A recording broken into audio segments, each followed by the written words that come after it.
Kasih oleh Tuhan kita Yesus Kristus. Selamat pagi, good morning semua. Saya Pendeta Hendrik Makasale. Hari ini saya akan membawa sebuah renungan singkat dengan bicara tentang otoritas yang Tuhan kasih dalam kehidupan kita. Bapak Ibu yang terkasih, di dalam kitab Yakobus pasal yang keempat ayat yang ketujuh, di sana dikatakan, tunduklah kepada Allah dan lawanlah si iblis, maka ia akan lari daripadamu.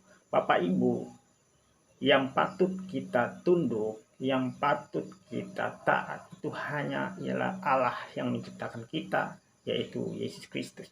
Kita tidak boleh takluk, kita tidak boleh tunduk kepada kuasa jahat atau iblis setan.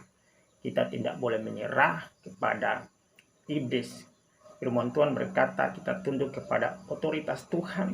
Kita tunduk hanya kepada Allah yang menciptakan kita, tetapi kita harus melawan musuh kita. Saudara, musuh kita bukan orang tua kita, musuh kita bukan tetangga kiri dan kanan kita, musuh kita bukan pemimpin rohani kita, musuh kita bukanlah bos kita di tempat pekerjaan kita, atau musuh kita bukan pendeta atau pemimpin rohani kita, tetapi Alkitab berkata 1 Petrus 5 ayat 8, dia mengatakan bahwa sadarlah dan berjaga-jagalah bahwa lawanmu ialah iblis, dia berkeliling mencari mangsa yang dapat dia telannya. Ayat 9 di sana dikatakan bahwa lawanlah dia dengan iman yang teguh. Saudara sadar, musuh saudara itu siapa? Musuh kita bukanlah orang-orang atau penganut agama yang lain, tapi musuh kita ialah iblis. Cuma iblis bisa dapat mempergunakan siapa saja untuk menyerang kehidupan kita. Saudaraku yang terkasih, di dalam Yohanes 8 ayat 44, di sana dikatakan, Yesus sendiri mengatakan bahwa iblislah yang menjadi pembunuh manusia sejak semula. Jadi sejak di Taman Eden, iblis sudah memperdaya dengan tipu muslihatnya. Dia memperdaya manusia pertama sehingga mereka tidak percaya kepada Allah yang berfirman, yang memerintah mereka, yang membuat kita untuk mereka taat kepada Allah. Tetapi mereka lebih mempercayai iblis. Akhirnya mereka jatuh di dalam dosa, mereka memberontak, dan akhirnya mereka terpisah, dan hubungan antara mereka dengan Allah menjadi hancur, menjadi rusak. Dosa masuk, akhirnya manusia pertama memilih untuk mati. Ada kematian rohani dan kematian jasmani. Bahkan di dalam kitab Roma mengatakan bahwa upah dosa ialah maut. Bapak Ibu yang terkasih dalam Tuhan kita Yesus, iblis adalah pembunuh manusia sejak semula. Iblis yang menyebabkan manusia mati secara rohani maupun mati secara jasmani. Oleh sebab itu, Yohanes 3 ayat 16 di sana dikatakan bahwa Yesus datang untuk menyelamatkan kita. Yesus datang untuk menyelamatkan kita dari maut, menyelamatkan kita dari kebinasaan kekal. Bapak Ibu yang terkasih, hari ini kita harus tahu bahwa iblis ingin menghancurkan rumah tangga kita, iblis ingin menghancurkan keluarga kita, iblis ingin menghancurkan ekonomi kita, menghancurkan setiap eksistensi tatanan kehidupan kita sebagai orang percaya.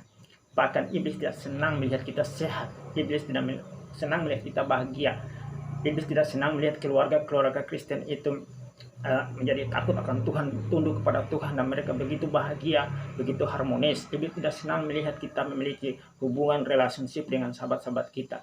Iblis ingin mengambil semua itu. Yohanes 10 ayat 10 mengatakan iblis datang untuk mencuri, membunuh, dan membinasakan. Bagaimana kita mau melawan kuasa iblis ini? Kalau kita tidak tahu bahwa kita sudah diberikan otoritas dari Tuhan, maka kita tidak bisa memakai otoritas itu.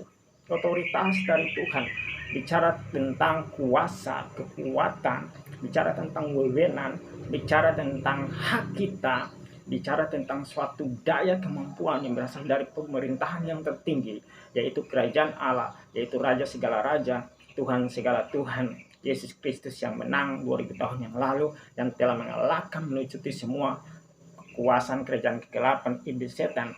Dia telah memberikan otoritas kepada kita untuk kita bertindak dan memerintah kepada setiap musuh, setiap kuasa kegelapan, roh jahat udara, yaitu iblis setan. Sebab itu kita harus tahu ini. Banyak orang Kristen tidak tahu ini, saudara. Mereka tidak tahu bahwa mereka telah diberikan otoritas, wewenang, hak, kuasa, kekuatan, kemampuan untuk memerintah dan untuk mengatur si jahat atau si iblis. Saudara yang terkasih, saya akan baca satu firman Tuhan di dalam kitab Markus Markus pasal yang ke-16 ayat yang ke-17. Di sana dikatakan begini, saudaraku, tanda-tanda ini akan menyertai orang-orang yang percaya. Mereka akan mengusir setan-setan demi namaku. Mereka akan berbicara dalam bahasa-bahasa yang baru bagi mereka. Mereka akan memegang ular, dan sekalipun mereka minum racun maut, mereka tidak akan mendapat celaka.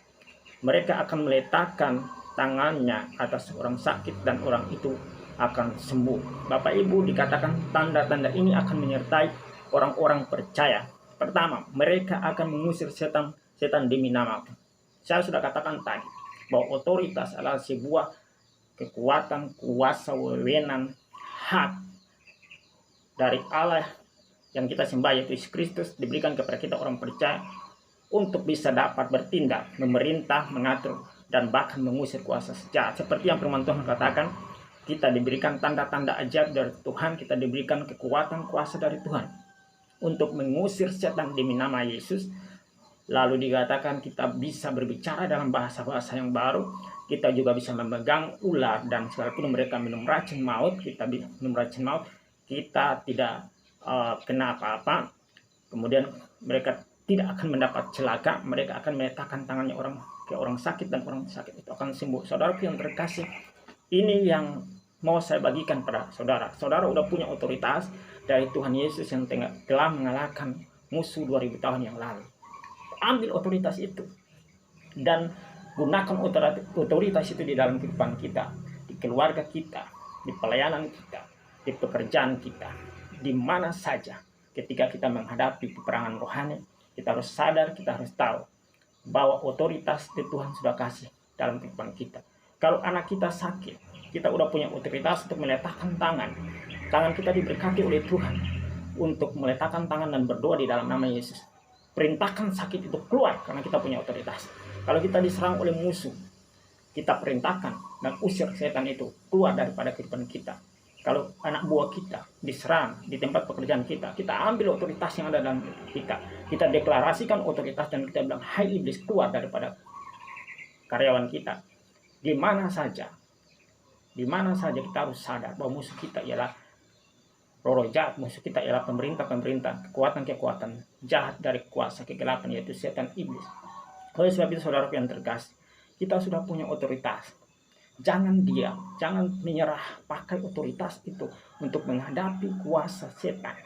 Pakai otoritas yang Tuhan sudah kasih untuk berdiri dengan teguh di dalam iman kita, untuk kita mengusir setan, untuk kita berdoa untuk orang sakit, untuk kita bisa dalam apapun kecelakaan atau apapun, kita pakai otoritas kita deklarasikan otoritas, wewenang, hak, kekuatan yang Tuhan sudah kasih untuk kita untuk bertindak dan mengatur segalanya. Bahkan firman Tuhan berkata bahwa orang-orang yang percaya kepada Yesus menaklukkan dunia ini di dalam 1 Yohanes pasal yang ke-5.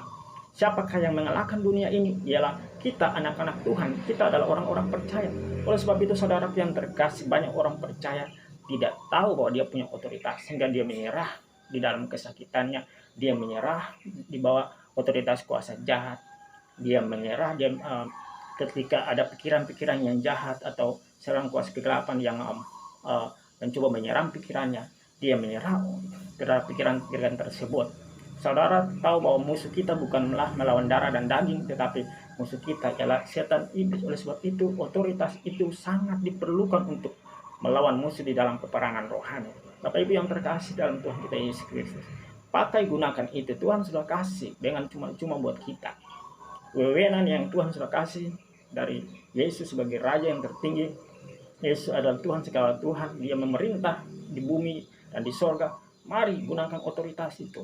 Jangan saudara diam, jangan saudara menyerah kepada musuh, tetapi saudara hanya bisa tunduk kepada Tuhan dan pergunakanlah otoritas yang ada di dalam diri saudara.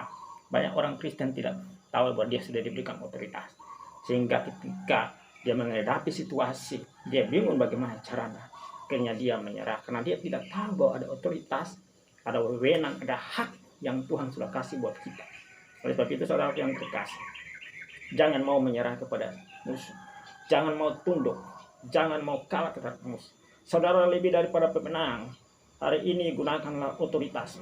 Markus pasal 16 ayat 17. Tanda-tanda ini menyertai orang-orang percaya, mengusir setan, pakai bahasa-bahasa yang baru, minum racun maut tidak mendapatkan apa-apa, mendapatkan celaka lewat, letakkan tangan pada orang-orang sakit, gunakan otoritas yang ada dalam diri kita. Tuhan pakai otoritas dan berikan otoritas itu di dalam diri kita supaya kita bisa gunakan itu untuk keluarga kita, pelayanan kita, pekerjaan kita, bahkan kita bisa membebaskan banyak orang yang diikat oleh kuasa-kuasa kegelapan, yang dirantai, yang dibelenggu oleh kuasa dosa, bahkan iblis, untuk membebaskan mereka. Dan kita bawa mereka kepada Yesus Kristus, karena firman Tuhan di Yohanes mengatakan bahwa ketika kita bawa kepada Yesus Kristus yang adalah jalan dan kebenaran dan hidup, maka ketika mereka mengetahui kebenaran, maka kebenaran itulah yang membebaskan mereka. Bapak Ibu, ini adalah renungan saya tentang otoritas. Ingat, saudara sudah diberikan oleh Tuhan otoritas yang luar biasa. Musuh kita ialah iblis, musuh kita ialah setan. Mari lawan dia dengan otoritas yang pertama, lalu lawan dia dengan iman yang teguh yang ada di dalam diri kita. Iman yang ada dalam diri kita untuk mempercayai Yesus sebagai Tuhan dan Juru Selamat. Yesus adalah pemegang kendali atas kehidupan kita. Dia berkuasa di sorga dan di bumi, dan tidak ada satu kuasa pun yang dapat menandingi kuasa Yesus yang telah melucuti semua pemerintah roh jahat, penghulu yang gelap ini, dengan mengalahkan iblis 2000 tahun yang lalu lewat kematiannya di atas kayu salib, dan juga lewat kebangkitannya, sehingga memberikan kemenangan kepada kita, sehingga kita juga memakai kemenangan kita, memakai otoritas kita, memakai iman kita untuk kita menghancurkan kuasa musuh. Maka kita menjadi orang Kristen yang bebas di dalam Kristus untuk dipakai, digunakan di dalam setiap pekerjaan pelayanan Tuhan, dan bahkan kita bisa dipakai Tuhan untuk menjadi saksi Kristus, sehingga banyak orang mengenal Yesus Kristus adalah Tuhan Allah yang hidup, yang menjadi juru selamat, yang bisa menyelamatkan orang-orang dari kuasa dosa, kuasa setan, dan mereka bisa mendapatkan hidup yang kekal. Puji Tuhan, saya Pendeta Hendrik Makasale hari ini,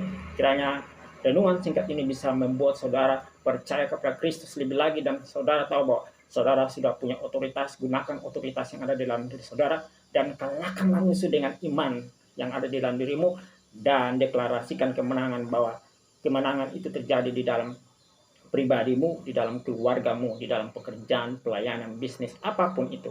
Saudara lebih daripada pemenang. Terima kasih. Tuhan Yesus memberkati kita semua. Sampai jumpa di video-video berikutnya. Salam. Tetaplah menjadi pemenang sampai selama-lamanya. Amin.